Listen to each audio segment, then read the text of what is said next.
right, here we go. Welcome in to Share the Chalk, a basketball webcast designed with the intention to give coaches with all types of experiences a platform to share their knowledge.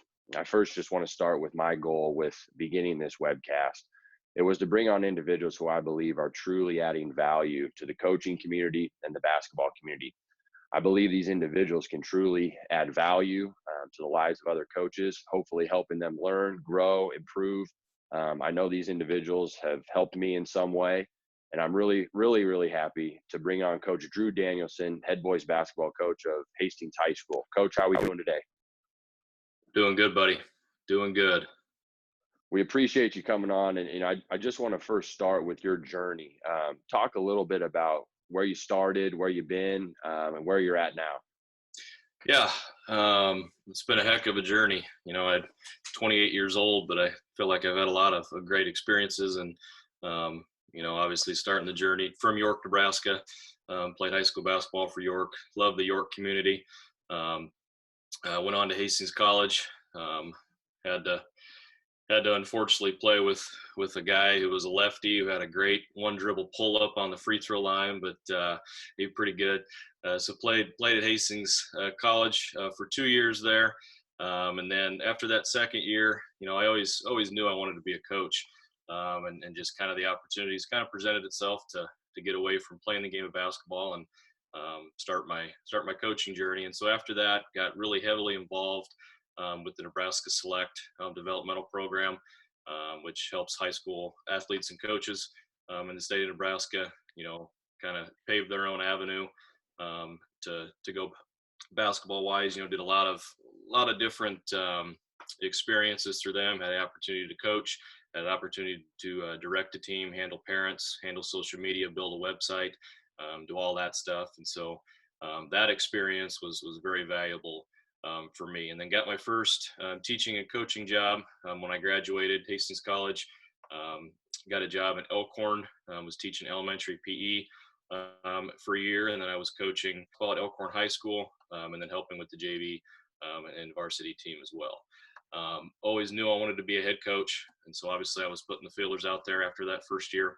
I got my first call at Cozad High School to come be their head boys basketball coach, and spent the last 4 years at Cozad, and recently just took the Hastings High boys basketball job, and kind of starting my journey there. And so it's been, yeah, like I said, 28 years old, but have been a lot of different experiences. Was under some great coaches, and looking forward to continuing my journey here now with Hastings High. I want to start with just your passion. You talked about playing and then kind of hopping right into some coaching opportunities while you were in college. I guess share with us, why you chose to be a teacher and a coach. What is it about that profession that you're passionate about? Yeah, I've got three younger brothers. My parents were both teachers and coaches. Very competitive family that I grew up in. I always used to tell my boys last year at Cozad, if I was playing a game of rummy with my grandma, I'm going to kick her ass and I'm going to win, because we're competitive. We're Danielsons and we want to win. And so that competitive nature, my father obviously instilling that into me, having three younger brothers, doing the driveway hoops and beating on each other. And so that competitive nature has always been instilled in me. And also sports, sports has always been kind of the center of my life, and obviously given me an avenue to pursue things further. But having a mentor like Dr. Jim Locke, I know you know Dr. Locke, recently passed away here, was a very dear friend of mine, very good mentor at Hastings College in the education department. He gave me an ultimatum, and after I gave up basketball, I was challenging with some things, and he gave me an ultimatum and gave me a chance to really, change my life around and have an opportunity to coach and teach. And so having that mentor, I coached a lot of great coaches with Nebraska Select, Coach Doug Goltz, Coach Brian Delmont, Coach Mike Herzberg. Being around those guys and seeing what they do in the programs that they've built, I always wanted that. And if I couldn't get that through my playing days, I wanted to do that, obviously, to coach and teach, and not just coach and basketball. That teaching is important to me, developing the relationships, being in schools, giving kids a chance to be successful and to develop that relationship with them. Absolutely. You mentioned, being 28 years old, already being a head coach for 4 years. Talk a little bit about, being a young coach. What is it that you focused on? What steps did you take when first starting your program at COZAD to help ensure that growth and that development? Yeah, it sounds great. You want to be the leader of a program. You want to be a head coach.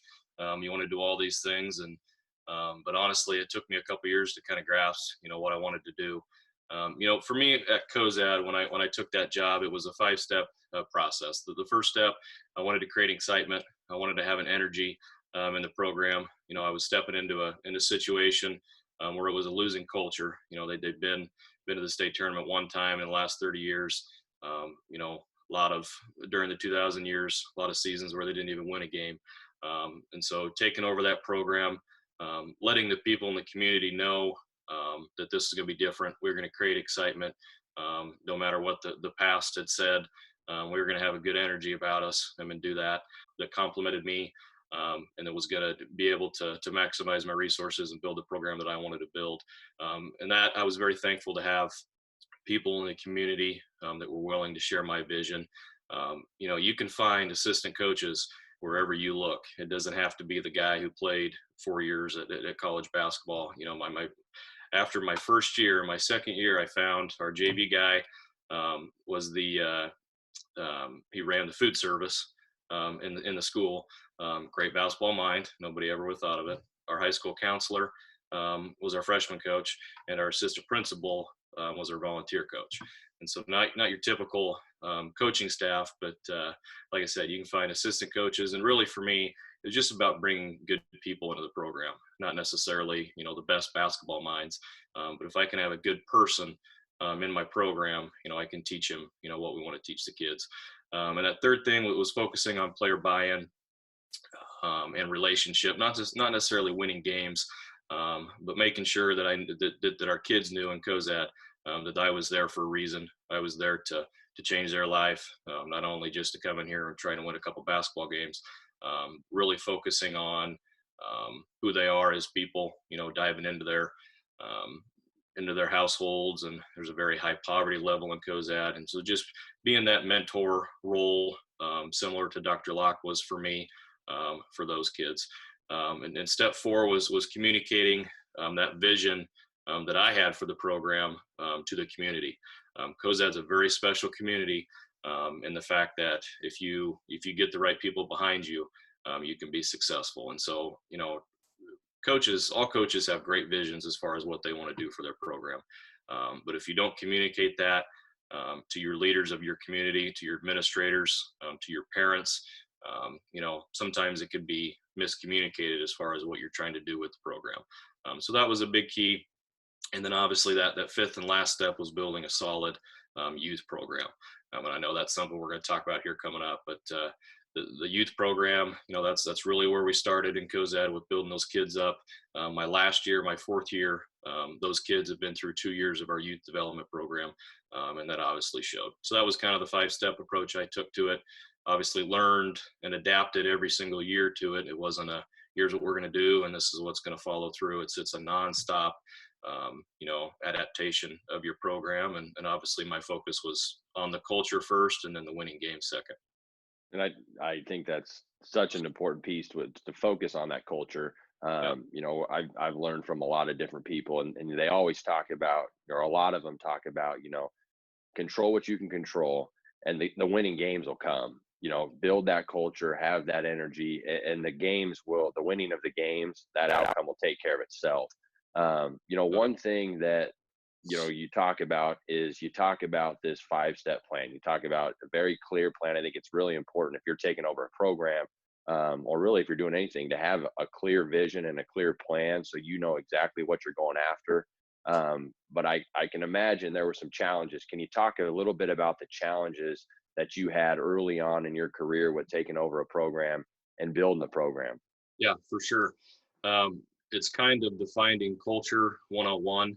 When any new coach or new system or new staff comes into place, you always have to battle the previous culture and the culture that's already established there. And I call it a comfortable culture. There's a lot of programs, a lot of schools that are just kind of stuck in, this is how we've done it and this is how we'll always do it type of mentality. Me being young and having all these visions and expectations for a program, that wasn't going to work. I wasn't going to fall into the norm of this is how we've done it and I'm a COSAD and let's do that. And so battling the comfortable culture and creating a winning culture is extremely tough. It's a day-to-day grind.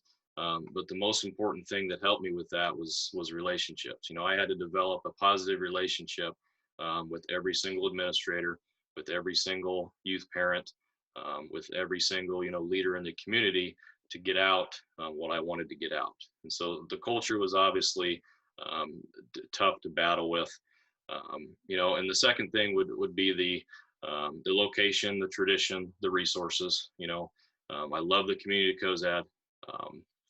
It's in central Nebraska, in western part of Nebraska, where you're kind of isolated, which is good. But as far as getting our kids out and exposing them to different things, that was tough. You know, we traveled lots and lots of miles to be able to expose our kids to higher level basketball and get them out as far as avenues for college and different things like that. But those two things specifically were tough to overcome. But like I said, everything is solvable if you develop a positive relationship, if you communicate with people. Like I said, it goes back to the communicating my vision to the community.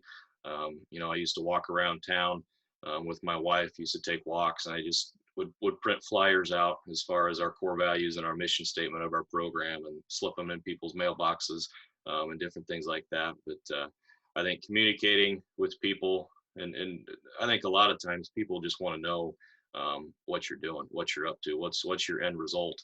You know, are you trying to come to COSAD and be a stepping stone to some other job? Are you really here for our kids, you know, protecting them and do that? And that was my, you know, understanding until I felt like it was good and in a good position to leave. And then that's what happened.